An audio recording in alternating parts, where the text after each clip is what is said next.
Mikel Arteta did something incredibly clever in the 27th minute of Arsenal's win over Everton. Arsenal beat Everton on Saturday evening in what must have been an incredibly satisfying victory for Victor Gyökeres. The Arsenal striker scored the opening goal of the game from the penalty spot, and that goal will have taken a fair bit of weight off the forward's shoulders. Indeed, Gyökeres was beginning to be criticized for his lack of output in recent weeks.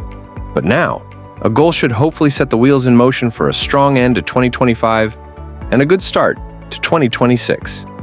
Gyökeres emphatically fired home his penalty, and it was a stroke of genius for Mikel Arteta to put the Swede on spot kick duty on this occasion. Mikel Arteta's clever Victor Gyökeres move. It has to be said that it was a stroke of genius from Mikel Arteta to give this penalty to Victor Gyökeres. Not only does this goal alleviate the pressure on a striker who may have been struggling for confidence, it was also the right move to make tactically. Indeed, Arsenal's usual penalty taker, Bukayo Saka, probably wasn't the correct choice on this occasion in any case. Everton's goalkeeper Jordan Pickford, of course, will know Bukayo Saka's penalty routine very well from their time together on England duty, so his chances of saving a Saka spot kick may well have been higher. On top of that, this may also lift a bit of pressure off of Martin Odegaard.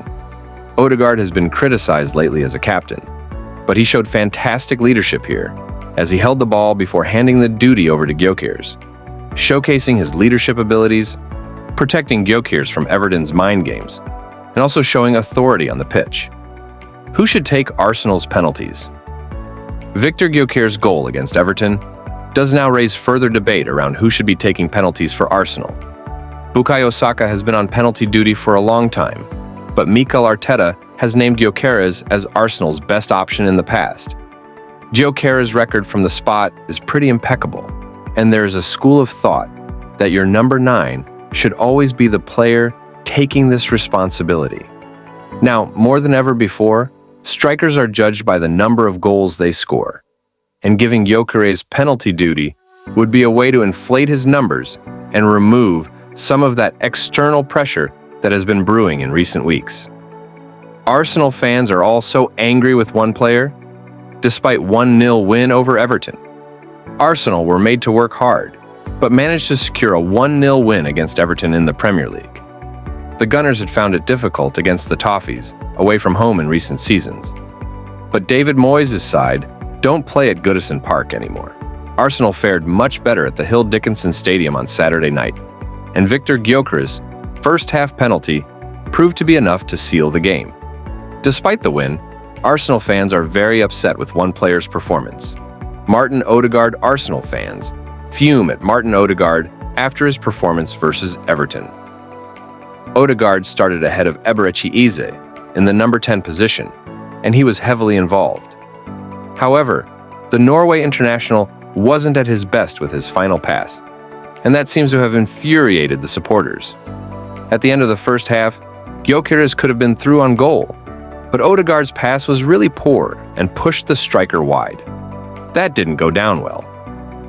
One Arsenal fan tweeted, "You could make a 2-hour compilation of Odegaard forcing his runner wider than he would like." Another Gooner posted, "The best ball we have seen into Gyökeres all season is from William Saliba. Odegaard has a simple 5-yard pass to him and completely overhits it." "Odegaard, are you kidding me, man? 2 runners, and that's the pass you play," tweeted another. Arsenal have a major problem that needs to be fixed. ASAP Odegaard wasn't awful by any means against Everton, but his final ball was an issue. When you have a striker like Gyökeres, who thrives when you unleash him in behind, the through balls need to be perfect, but that has not been the case. This is not just a problem with Odegaard. Even Eze failed to feed the Swede when he was starting as Arsenal's attacking midfielder. If Gyökeres is to be a success at Arsenal, the likes of Odegaard and Eze need to get their final passes right.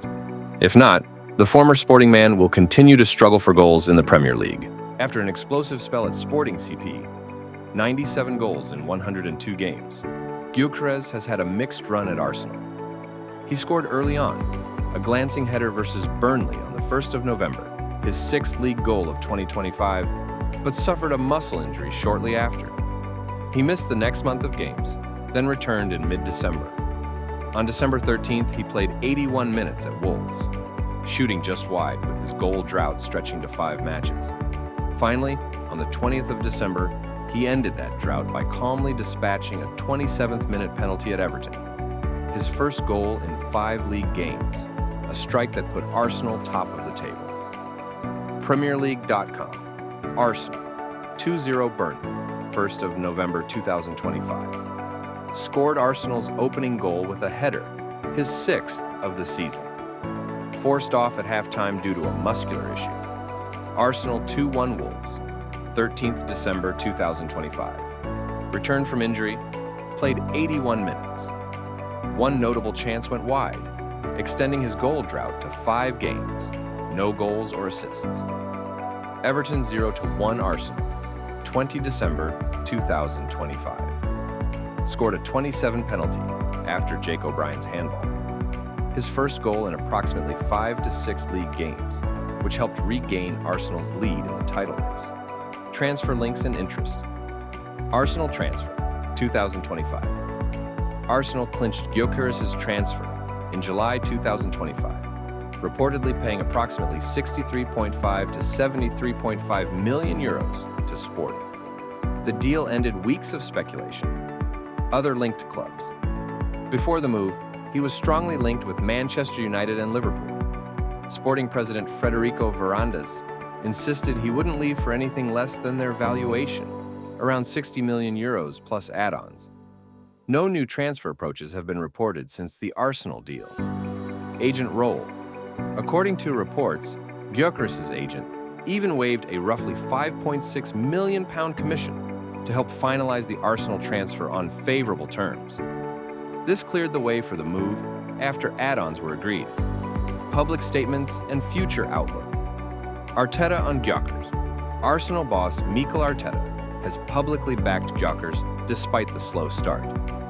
He noted that after a tough adaptation and injury, he saw a lot of positive things in the last 2 games, and that the club has his full support going forward. Arteta praised Gyökeres' energy and commitment, saying, "We are all here to help him, and that ultimately he must be judged on goals, but the team will continue to tweak and understand him." Gyökeres on transfer. Gyökeres himself has hit back at critics of his move. Speaking in September 2025, he said, "I don't feel I need to prove anything to people who have no insight into what actually happened," defending his Sporting exit and expressing relief at completing the move. He also admitted he stretched his summer break during negotiations and would not detail that period. Earlier comments. Back in late 2024, before any move, Gyökeres had downplayed transfer rumors, stating he wanted to finish the season at Sporting and was not stressed about making a change. We'll see when the time comes. This suggested he planned to weigh his options later. Ultimately, he joined Arsenal in 2025. Injury updates November.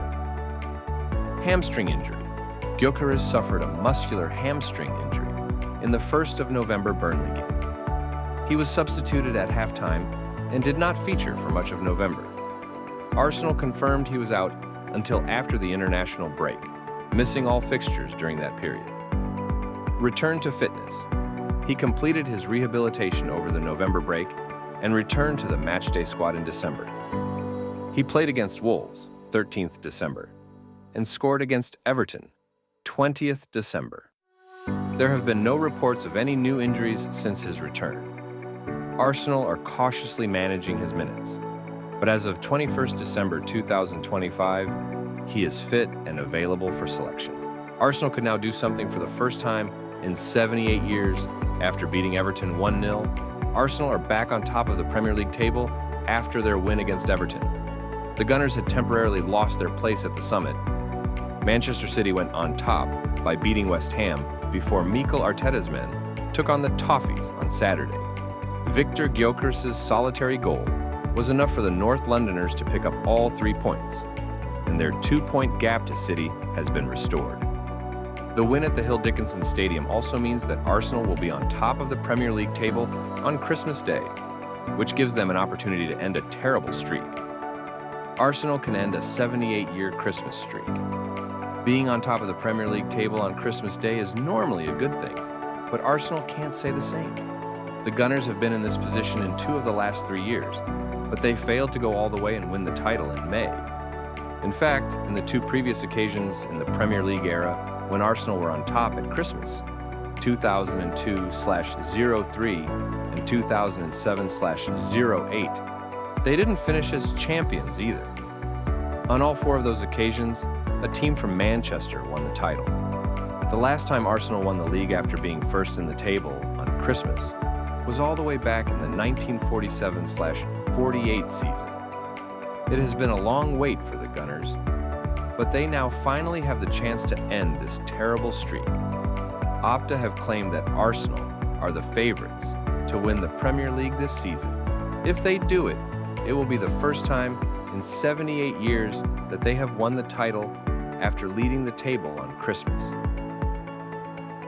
Key stat highlights major Arsenal improvement this season. Arsenal dropped way too many points in the Premier League last season. The Gunners only lost 4 games, which was the same as the champions Liverpool, but they drew 14 times. That cost them the title. In the corresponding fixtures this season, Arsenal have already picked up 8 more points, which shows massive improvement. If they win each of their next 5 games in the league, that number will go up to 17, which should be enough to bring the title to the Emirates Stadium. David Moyes says Mikel Arteta has turned Declan Rice into a top player. Moyes was Rice's manager in his final few years at West Ham United. The Scot knows the Englishman very well and played a big part in his development during his time at the London Stadium. Arsenal signed Rice from Moyes West Ham in 2023 in a club record deal, and he has been phenomenal in the famous red and white. The Everton boss has credited the midfielder for how well he has progressed, and he also hailed Mikel Arteta for turning him into a top player. He said after the game on Saturday, as relayed on Haters TV, "Declan developed himself. It's not down to me. Declan was always going to be a great player. Mikel has made him into a real top player. But he's a great boy, more than anything. He's a terrific boy. And because of that, it'll give him a great chance and a great player as well." Lots of top attributes. Earlier in the same press conference, Moyes also referred to Rice as probably the best midfield player in the world, which is huge praise. Declan Rice set an example to Arsenal players versus Everton Rice was absolutely furious after Arsenal's win against Wolves in the Premier League in their previous game. Even though the Gunners picked up all 3 points in that fixture, their performance was awful, and Rice is said to have had a real go at his teammates in the dressing room. Having done that, the Arsenal star needed to step up himself in the next game, and he did just that. He was absolutely brilliant against Everton on Saturday. That should serve as an example to every other player in the squad. Rice doesn't just have the courage to speak, but he also has what it takes to follow it up with a phenomenal performance. That is what makes him one of the very best in the business. Pep Guardiola suggests Arsenal will definitely win the Premier League if one thing happens: the Gunners are on top of the league table after 17 games. Pep Guardiola's side are just 2 points below them, and their recent results have been very good. The pressure is well and truly on Arsenal to keep going. Mikel Arteta will know that if his players slip up, City will likely pip them to the title. However, Guardiola believes the Premier League crown will go to the Emirates, unless one thing changes in his side. Pep Guardiola says Manchester City will not catch Arsenal if they don't improve in attack. Manchester City's defense has been viewed as their big weakness this season. The Sky Blues have conceded 16 goals so far, 6 more than Arsenal. But Erling Haaland has been so good in attack that he has got them over the line in many games. For that reason, many feel the title race will be decided between City's attack and Arsenal's.